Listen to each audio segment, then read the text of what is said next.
Welcome back. This is Let's Talk Data, Maputo Protocol edition. We are speaking with Faiza Jama Mohamed, Executive Director of Equality Now, Africa Regional Office, right? Yeah. So the history and the process, the progress that the Maputo Protocol has taken has been pretty impressive. But at the beginning, there were some issues that were really hard to advocate for within the treaty, because despite the fact that it's a very progressive instrument, it did have some things that are a bit too progressive for some governments. Probably could tell us a few of those, which ones they are, and which ones we've made the most progress in terms of moving the needle. Right, okay. Well, even when they were negotiating and reviewing at the expert level, there were concerns raised by different countries. And some of these concerns has based on culture, based on religion, that's how they were looking at it. One of the things, for example, the protocol encourages monogamous marriages, not polygamous marriages, but recognizes also to protect the rights of women who are already in polygamous, relationships. But the states are encouraged to move towards monogamy, and that was an issue for countries. The other issue was also the registration of marriage. Normally, when it is done customarily, it's probably not registered. But the purpose of registration of marriage is important, so that formally, the marriage is recognized. It's a way also to detect if an underage is being married or not. So there was resistance to that as well. So there were countries that actually didn't want to register. Yes. At least the customary marriages. Yes. Yeah. Wow. So those were that, and then the other issue was nationality, and in this aspect the protocol is weak in nationality, because they put this is one of the compromises.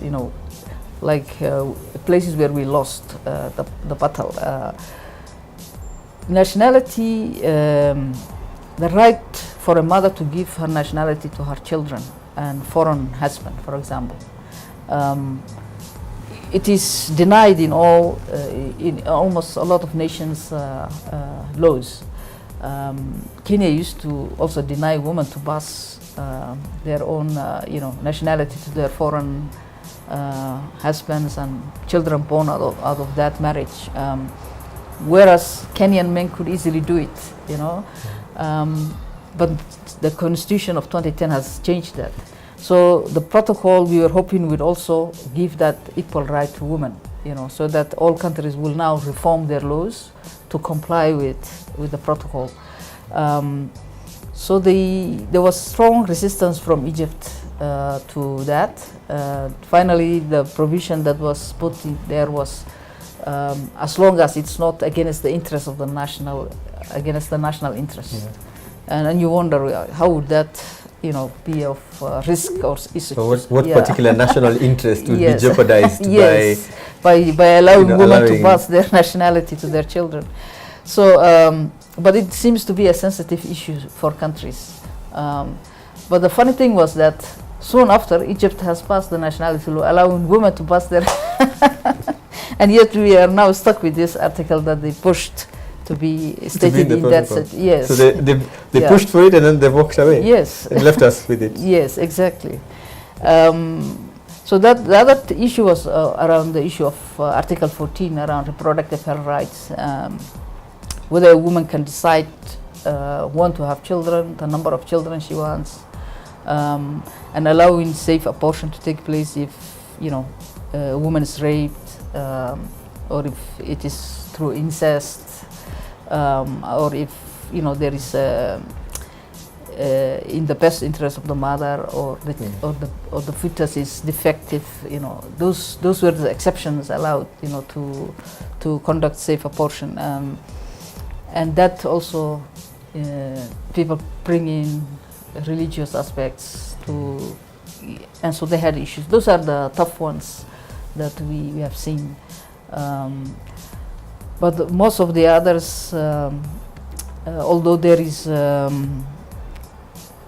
resistance from the communities in terms of culture when it comes to female genital mutilation, but countries were okay with that. They were all supportive of ending this harmful practice and any other harmful practice that affects the health and the human dignity of the person, you know.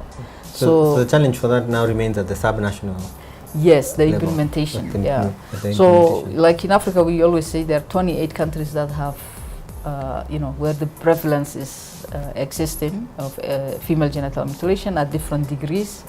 But it is important to have a law, but also important to educate the communities, and the protocol recognizes that and obligates them to invest in the education of the public against this, and to enforce also the application of the law. Right. Yeah, so that's So for these sticky issues, you know, FGM, sexual and reproductive health and rights, early child marriage, the issue of nationality, citizenship, which one has shown the most progress in terms of going from total resistance to or significant resistance to more adoption? Yeah. Well, when it comes to health issues, there's still a lot of challenges, but I feel like countries are seeing the need to address maternal mortality, you know, and so there is progress in some form, although there is largely a lot of resistance to providing the right to exercise safe abortion when you have these exceptions, but and some countries put reservations against those articles, like Uganda, Kenya, Rwanda. But Rwanda has now removed those reservations. They have reformed their law, and you know, in the beginning they had restrictions against when a woman wants to abort, what steps she needs to go through. But from the lived experience, now they are also revisiting those restrictions so that they can make it easier for women to enjoy those rights. Marriage, polygamous marriage, I think Kenya is one example. You know, now you have a law that allows polygamy, so which is explicitly yes, and it's going against the spirit of the protocol. Yeah. And the protocol also, one important thing I forgot is that advocates for countries to obligate, you know, that they can uphold rights that are existing, allowed by the law of the country, which is much better than what protocol provides. So if a country has a law that's better than what the protocol provides, then that will supersede what is in the protocol. Okay, yeah. so it's like it you leaves don't room for you to push the envelope. Yeah, the idea is this is level. the bare minimum, and that you always move and push for Beyond better. it. Yeah, yeah. Are there, in terms of how we've made progress in some of these issues, or the areas that we're not making progress, are we finding within the movement access to the data to inform our decision making on these issues? The data is always a challenge because mostly everybody can generate data, and data is always disputed, and so you always go for who is credible enough, you know, where countries might listen to, you know. So for example, as an organization, we depend on the DHS, the demographic health surveys of produced by countries. So we could say this is your own data that we are referring to. We also use a lot the UN because they have better resources to generate this data, you know. So that's not an area for our expertise and any of the coalition members, I would say, but so we rely on others who have credible maybe standing in terms of the collection of the data. Population Council is another one that generates some of the data we rely on. But for us, what is important is also what is behind the data, you know, the stories, you know, the data gives you the scale and magnitude of what is happening, but then doesn't give you the the violations, the extent, of the sufferings of what these numbers represent. Yeah. So the approach we like to use most is to show the stories, and then back it with some statistics that say, okay, this is the extent of the preference, but then we say this is the human face of it. Yeah. Is there a specific issue that you think would benefit greatly from better access to data? Yes. For example, now what we would like to, from the beginning, what we would like to see is how countries are in terms of domesticating. By that we mean integrating the protocol into their national laws. There are countries whose constitutions allow that when they ratify an international instrument, it becomes automatically part of their law. Yeah. But there are others where, unless a new law is drawn up, the judge will never use the protocol. So those are the challenges some of the lawyers are facing in some countries, like in civil law countries in West Africa, that they can apply it because it was not gazetted officially, and it is therefore not part of the law or something like that. So how many countries are, for example, implementing their provisions? We can only tell if they bring their reports to the African Commission, and that is also going at a low snail pace.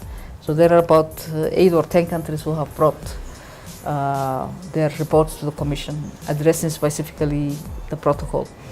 Most countries are just reporting on the charter, but they are expected to report also on the protocol. And the Commission has developed guidelines to help them in terms of what the contents of the report would look like, and how the progressive reports that come after the initial report will build on the first report.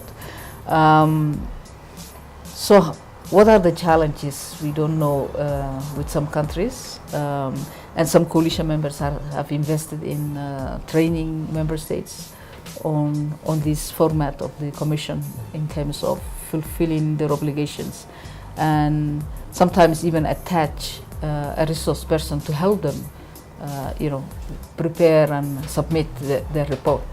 So that's how some progress is made with a few who have submitted.